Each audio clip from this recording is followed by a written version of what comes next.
সাদা অট্টালিকা যার মালিক হচ্ছেন জয়ন্ত সিং, এই বাড়ি তৈরি করার পিছনেও কিন্তু বেনিয়ম রয়েছে বলে অভিযোগ। পুকুরের একাংশ, এই বাড়ির ঠিক পাশে একটি পুকুর রয়েছে, যে পুকুরের একাংশ বুঝিয়ে এই অট্টালিকা তৈরি করেছেন জয়ন্ত সিং, এরকম অভিযোগ আসছে।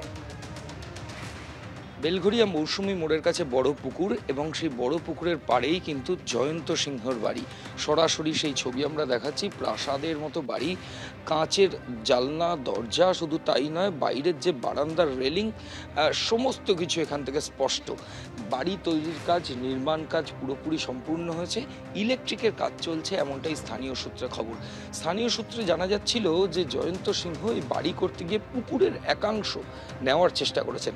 কিন্তু আমরা যে ছবি এই মুহূর্তে এখানে দেখাবো, যে ওই যে সাদা বাড়ি যেটা জয়ন্ত সিংহর বাড়ি বলে দাবি করা হচ্ছে, তার বাঁদিকে যে বাড়িগুলো রয়েছে সেই বাড়িগুলোর সামনে যে পাঁচিল সেগুলো কিন্তু পুকুরের সঙ্গে ইউনিফর্ম লাইনে রয়েছে, অর্থাৎ একই লাইনে রয়েছে। কিন্তু অদ্ভুতভাবে লক্ষ্য করা যাচ্ছে যে এই প্রাসাদের মতো বাড়ি, যেটা জয়ন্তর বাড়ি বলে স্থানীয় সূত্রে খবর, সেই বাড়ির সামনের যে জায়গাটা সেটা কিন্তু অনেকটা অকুপাই করা, এবং শুধু তাই নয়, জলের মধ্যে বা অনেক আবর্জনা, কাঠের টুকরো থেকে শুরু করে বাঁধ দেওয়া হয়েছিল পুকুর যাতে না ভেঙে যায় পাড়, কিন্তু সেই বাঁধ ফাঁধ সমস্ত কিছু ভেঙে গেছে এবং প্রভাবশালী জয়ন্ত প্রাসাদের মতো এই বাড়ি কিন্তু করে রেখেছেন। ক্যামেরা প্রতীক রায়ের সঙ্গে ময়ূখ ঠাকুর চক্রবর্তী, এবিপি আনন্দ, কলকাতা। যে বিশাল সাদা বাড়ি, যে সাদা অট্টালিকা, যে রাজপ্রাসাদের মালিক জয়ন্ত সিং, সেই বাড়ি বানানোর পিছনেও কিন্তু বেনিয়ম রয়েছে। যেভাবে আমাদের প্রতিনিধি জানালেন, পাশেই পুকুর ছিল, যে পুকুরের একাংশ বুঝিয়ে এই অট্টালিকা তৈরি করা হয়েছে। কেউ কোনো অভিযোগ দায়ের করেননি, কেউ কোনো প্রশ্ন তোলেননি জয়ন্ত সিং এর বিরুদ্ধে। বেতাজ বাদশাহ, আড়িয়াদহের ত্রাস, তার এই বাড়ি, তার এই বিশাল সম্পত্তির হদিশ কিন্তু আমাদের হাতে এসেছে। কিভাবে এই বিপুল সম্পত্তির মালিক হলেন জয়ন্ত সিং, তা নিয়ে স্বাভাবিকভাবেই প্রশ্ন উঠবে।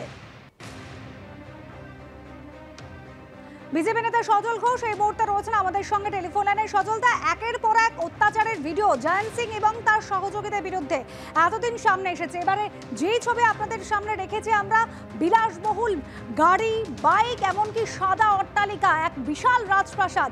স্বাভাবিকভাবেই তো সজলদা প্রশ্ন উঠবে, কিভাবে এত বিপুল পরিমাণ সম্পত্তির মালিক হলেন জয়ন্ত সিং? তৃণমূল করে, এক কথায় উত্তর। আচ্ছা, শাহজাহান কি করে এত বড় লোক হলো?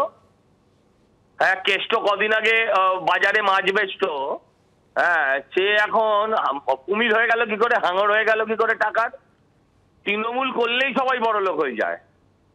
হ্যাঁ, তৃণমূল করলে সবাই বড় লোক হয়ে যায়। আপনারা সাংবাদিকতার কাজ ছেড়ে তৃণমূল করলে দেখবেন আপনারাও রাতারাতি সব মাল্টিমিলিয়নার। কিন্তু সবাই তো আর অসৎ পথে হাঁটতে পারবে না। যারা অসৎ পথে হাঁটছে তারা সবাই 100 কোটি টাকার মালিক। এই জয়ন্ত সিং আগে খাটাল ছিল। হ্যাঁ, খাটাল যারা আছে তারা যে গরিব লোক আমি এটা বলছি না, কিন্তু সে সাধারণ একটা নিম্নমানের খাটাল ছিল। রাতারাতি তার এত বড় অট্টালিকা হলো। জয়ন্ত সিংকে এত প্রশ্ন করছেন। আচ্ছা, প্রশ্ন করছেন না তো কালীঘাটে একজন লোকের 11 বছর আগে একটা টালির চালা ছিল, তার কেন দুটো গলিতে মিলে, দুটো পাড়ায়, হরিশ মুখার্জি আর হরিশ চ্যাটার্জি স্ট্রিটে 35টা বাড়ি তার কি করে হলো? সবই এক গাছের ফল, সবই তৃণমূল করে হয়েছে। তৃণমূল করলে এখন কেউ মানে কোনো রাজনৈতিক আদর্শ নিয়ে আর দিদিকে ভালোবেসে তৃণমূল করতে আসছে না। হ্যাঁ, একটাই কারণে তৃণমূল করতে আসছে, সেটা হচ্ছে টাকা, রোজগার, কামাই, তোলাবাজি, সিন্ডিকেট, গরু, কয়লা, বালি, এটাই চলছে। ধন্যবাদ সজলদা।